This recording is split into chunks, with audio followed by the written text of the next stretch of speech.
3 out of 4 roommates in our house have slept with my friend's new virgin boyfriend, and now we're stuck wondering if we should say something or just let this wild situation play out. I, 21F, live in a house shared with 3 other girls, me, Sally, Holly, and Lisa. Sally, Holly and I went to school together. Holly and I were, and are, fairly close, and Lisa is her cousin who I've known for years. Sally, 21F, is someone we've always known and got along well with, but isn't really a great friend. She needed a place to live and we needed a roommate. While we all kinda run in different circles, everyone knows everyone where we live. So while I wouldn't hang out with the same small group as Lisa or Sally, we end up at the same parties and know the same people. Anyway, recently Sally had been dating a guy, 20s male, but we haven't met him. She's kind of embarrassed about her past boyfriends, one was abusive, one cheated on her, so we didn't pry. Also she has a tendency to be dramatic as heck, which can get exhausting if you get sucked in, so we tend to stay out of her business a lot. He has a fairly generic name, we'll call him Tom. She's been dating Tom for 4 months now, but they hadn't made love. Until last night. Holly, Sally and me have a WhatsApp group for the 3 of us. Lisa isn't in it, I think because Sally started the group and those 2 aren't close at all. She messaged us last night to mention she was having a friend round, wink nudge, and to ask if we were okay with it. We were both at a bar and said great, go for it. Happy times. In the morning we receive a message on the same group saying, guys, Tom and I lost our virginities to each other last night. I'm so happy. Followed by a biblical arc's worth of emojis. Now I'm sat here baffled by this message when Holly knocks on the bedroom door and comes in, and asks me how on earth Sally has managed to lose her virginity twice. Sally is a Christian. Very devout when you ask her about her religion, but not that great in practice. This has nothing to do with any of us girls, so we don't care. But this was kind of weird. We were a little dumbfounded but went downstairs and made coffee. A couple hours later, we hear Sally walk downstairs and a guy's voice in the background. They pop their heads in as Sally says, hi guys, this is Tom. He quickly says hello and then leaves. The issue is, I've made love with this guy before. Sally sits down and we ask her about the virginity thing, in a friendly way. She tells us no, because she is Christian she is a virgin, because the past boyfriends treated her so badly that she had cleansed her life of them and is a virgin again.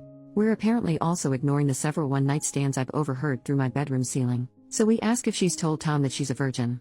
She says yes because I am. And he's a virgin too, so I thought it would sound better. I've dealt with her denial issues before but this is quite a new level. Sally leaves and I quickly turn to Holly and tell her I've slept with him. As I mentioned before, Holly and I are close, but we know a lot of the same people. Holly tells me that she's been to a party with him also and Lisa slept with Tom at that party. So what do I do?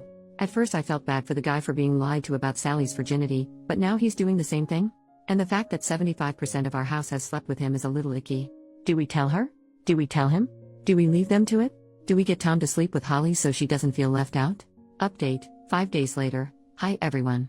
I think anyone that read the original post guessed it wouldn't be long before I had an update, but even I didn't think it'd be this quick. Anyway, buckle up. So since Sally lost her virginity, I'm rolling my eyes just typing it, Tom has stayed round basically every night. This is fine with all of us, even if a bit awkward. There's sort of an unspoken rule in our house that boyfriends are allowed round whenever without anyone needing to clear it first. If we see each other in the day, it's courtesy to mention, oh by the way, boyfriend is coming round later today, but no one has an issue if it's not brought up prior to the visit. They're not sleeping in any communal areas, and we have enough bathrooms that shower time is never an issue. So Tom has been in the house most evenings but we've barely seen him. They're still in the weird love-making stage of their relationship where they only leave the bedroom for snacks and Powerade and to wash their sheets, I hope, so it's not like anyone's avoiding anyone. So 2 days ago Tom must have been at work, because Sally was alone in the house eating lunch. Holly and I were on our way out, about to go shopping, when Sally asked if she could tag along.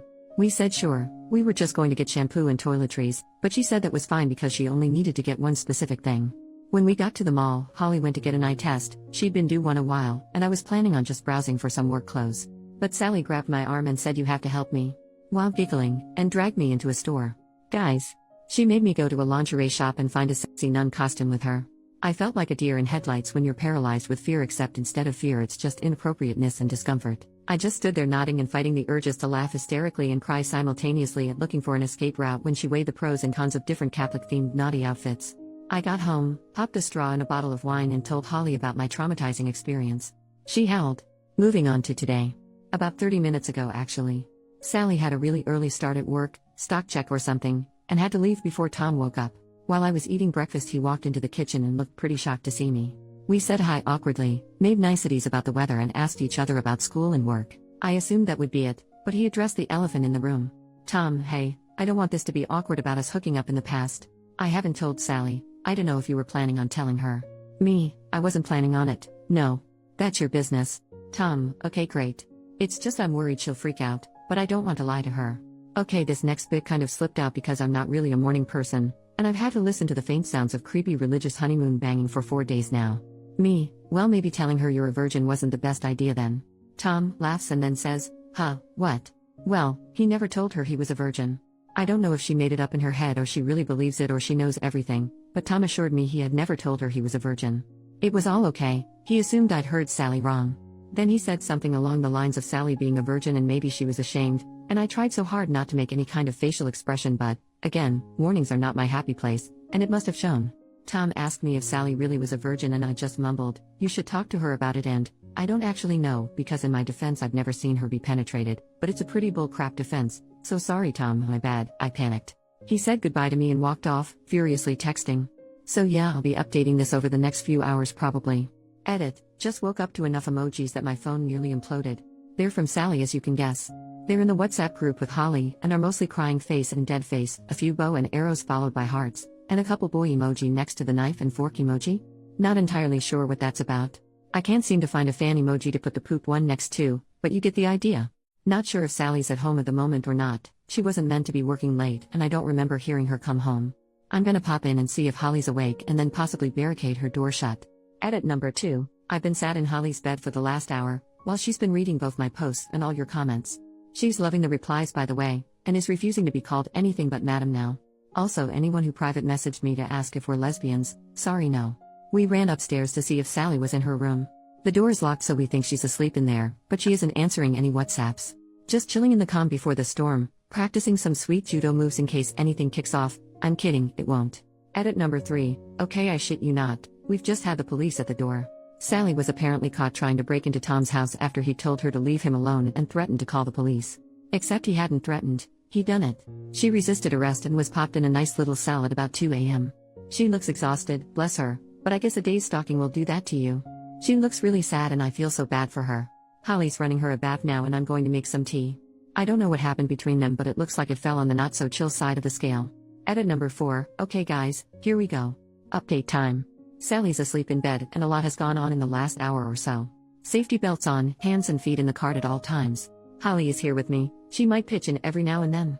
In fairness, Dance Moms is on at the moment, and she's done with this shit for today, so she might not be super involved. So the police dropped Sally off at home. They asked to have a quick chat with me about what happened, probably a good idea, because Sally's version was ever so slightly different, sigh, while Holly took Sally upstairs to get changed and whatever else she needed to do. The officer, who was super fine, not gonna lie, maybe he can do the rounds after Tom has left, told me that Tom called the police at 1 a.m., because Sally was harassing him over the phone and throwing rocks at his window. By the time they got there Tom had rang 3 more times, and Sally was climbing up a fence and shimmying over onto the kitchen roof, some freaking Batman crap right there. They tried to talk her down, where she was screaming and crying, they thought she might be on some sort of drugs, but I told them it's just her personality and a bit of caffeine usually. I laughed, he didn't. I'm glad you guys think I'm funny. Anyway, she tried to struggle when they restrained her and went to kick one of the officers, and at that point they were done being sympathetic, and popped her in the police car and into a cell. She's absolutely tiny so they didn't have to use force or anything, she's fine I promise. They asked us to contact her parents, because she refused to give them any contact details for her family, she would only tell them her address that she lives at with us. And guess who's off work this week so gets to play babysitter? Fan-freaking-tastic. Once they left, we got her in the bath and Holly and I sat on the bathroom floor talking to her about what happened. She was just crying into the bath and looked so sad and vulnerable, and I felt really awful for mocking her on this sub and stuff. Then she started explaining. We asked what happened. Sally said Tom texted her while she was at work saying we need to talk after work and she immediately panicked, because it's Sally. She blew up his phone. She didn't tell me this, she said she left him 3 missed calls, but she showed me her phone and the call log showed nearly 40. She then said he was such a jerk because he didn't message her to tell her he was okay, while she was worried thinking he could be dead. How Sally? How could he be dead if he texted you? My sympathy was now waning a little, but I was trying to be supportive. Once Sally finished work, she managed to get through to Tom on the phone. He told her that he had to confess and he wasn't a virgin, and didn't want to corrupt her innocence so he had to let her go. At this point Holly took in a really deep breath, stood up and muttered something about needing more coffee, and walked out. I sort of asked Sally if she was sure that's what he said, because it didn't make sense, and she nodded really aggressively, calling him a bastard for tricking her. I was trying to be gentle, rather than just calling her out on her bull crap, because she hadn't slept and she was an emotional mess, so I asked why she didn't just tell Tom that she wasn't a real virgin. That was a mistake. She started crying and yelling about being a virgin again, Thanks for that phrase, whoever coined it in the first post, and how her virginity is her decision. Holly walked in with coffees and teas and Sally calmed down. She gave Sally her tea and gave me a coffee. I looked at her. I don't drink coffee and Holly knows this, and she just raised her eyebrows and nodded. I took a sip and it was mostly whiskey. Gotta love the girl. We asked Sally why she went to Tom's house. She said he invited her over to talk about them and work it out. My acute critical thinking skills tell me this is bull crap. Sally said he didn't answer the door and she got concerned that he, once again, could be dead. Tom is clearly accident prone as heck, and she needed to check he was okay. Hence the climbing. Because even though he's an asshole and she hates him, she still cares about him, and needed to know he was alright. She finished work sometime between 4 and 6 p.m., that's her usual shifts, and was arrested at 2 a.m. so I have no idea what she did during those hours. Probably built a lair with a map with lots of strings attached to photos with thumbtacks and newspaper cuttings stuck on the wall. It doesn't seem like we'll be getting a very clear picture of what actually happened from Sally, but you can piece a lot of bits together and figure she just went all girl interrupted on him. Oh, and at least 2 times in the conversation she mentioned she was worried she could be pregnant. Again, I'm bargaining on this being hysterical lack of sleep bull crap. So Sally is asleep now, and Holly and I are day drinking. Everything has gone swimmingly. Lisa is away for the next couple days and is blissfully ignorant to everything that's gone on. 2 out of 10. Would not do again. Final update, probably. So Sally slept for about 24 hours, I'm not even kidding. She went to sleep, woke up briefly to raid the fridge, and then went back to sleep. She has a blurry recollection of what happened, and doesn't really remember the bath or telling me what happened. I joked that at least she didn't remember me molesting her, which she laughed at, so she's getting back to herself a bit. This morning I sat her down and asked what was going on. She told me that school has been getting really on top of her, especially with work too and going to all her church meetings and volunteering. I kind of wanted to say well screw church. But I feel like that's a thing you don't say. And she got some Adderall, I'm assumed Adderall. She just said they were study pills, from a couple guys at school to keep her awake to finish essays. But as it always is with delicious Adderall, people tend to take it a little too far. Not to get all after school special and preachy, but guys, if school is so hard you need to take drugs, maybe we should put ourselves first and become strips. Anyway, Sally's little pick-me-ups became a regular thing, and none of us noticed because we all get a little caffeine dependent during the school year and she had a pretty screechy voice to begin with. She apologized for going loco and I apologized for being a crappy roommate and not noticing she was crazy.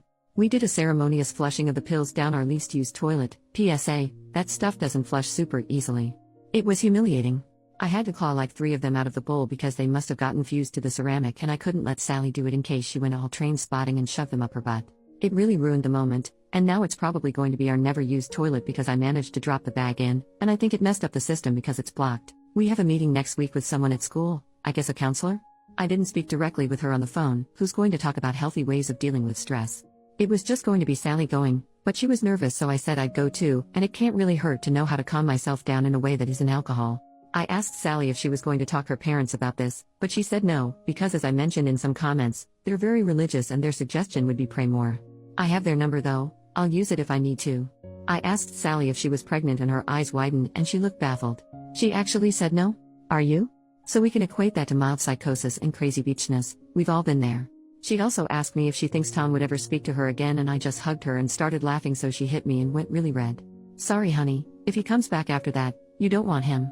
So for now, we are back to normal. I think. Sally is still a little crazy, but in the constantly hormonal kind of way. Holly and I haven't had a drink yet today, and Lisa is still fucking oblivious to all of this. She probably won't care. She genuinely doesn't like drama. I'd love to start a blog about us, as many of you have requested, but I'm pretty sure it'd never be as interesting as these posts. Relevant comments. Commenter number 1, so is Tom super hot? Are you guys in a smallish town? Trying to figure out the odds of 3 women in the same house sleeping with the same guy and not knowing. OP, he is very good looking, but it's also a small town. Basically everyone our age around here goes to the same bars and parties, so you're bound to know someone who knows someone. Commenter number 2, OP, I think this may be my favorite relationships post ever. It might not actually be appropriate to ask Tom for his side, but damn I'd like to know how it went down according to him. The poor man needs a bottle of booze for having to deal with her, so do you and Madam Holly. I doubt she will listen if you tell her, but Sally should seek therapy, outside her church. Part of me really hopes there's another update. But, for the sake of all involved, I also hope there's no more drama. OP, trust me I'd love to know too, because I feel like it would be vastly different from Sally's story. But we'll probably never know, unless I bump into Tom at a bar in the future. I'll be sure to update if I do. Once Sally is calm in a couple days I'll have a talk with her about all this, because let's face it, it was a bit much. I don't think her parents will be much help, they're nice but they're kind of the sort of people who think you pray all your problems away. Commenter number 3, Virginity is so self-evidently a social construct when you believe you can regain your imaginary virginity in order to imaginarily lose it again. None of this makes any sense to me. OP, it doesn't make sense to anyone.